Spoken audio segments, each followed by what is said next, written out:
আসসালামু আলাইকুম রহমতুল্লাহ। জ্বালাও পোড়াও দেশের সম্পদ নষ্ট করা এটি কোনো মমিনের কাজ হতে পারে না।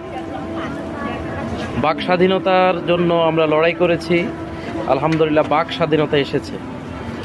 একটি সুন্দর দেশ গড়তে হবে, তাই যে বা যাহারা এই জ্বালাও পোড়াওয়ের কাজ করছে, তারা জঘন্য কাজ করছে, তারা অবশ্যই শয়তানের কর্মকে বেছে নিয়েছে। জ্বালাও পোড়াও দেশের সম্পদ নষ্ট করে কখনোই ইমানদার হওয়া যায় না।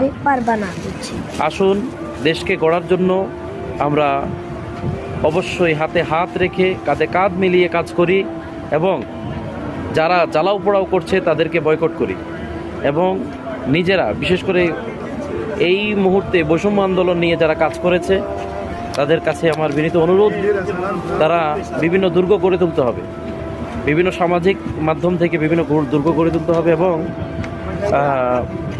প্রোটেকশনের জন্য কারা এই জ্বালাও পোড়াওর কাজ করছে তাদেরকে অবশ্যই নিধন করতে হবে এবং বিভিন্ন স্থাপনায় আমরা কাজ করতে হবে। যারা এতদিন বৈষম্য বিরোধী আন্দোলনের জন্য মাঠে ময়দানে ছিল তাদের কাছে অনুরোধ থাকবে মাঠ যেন না ছেড়ে এই সকল দুষ্কৃতিকারীদের অবশ্যই প্রতিরোধ করা হয়।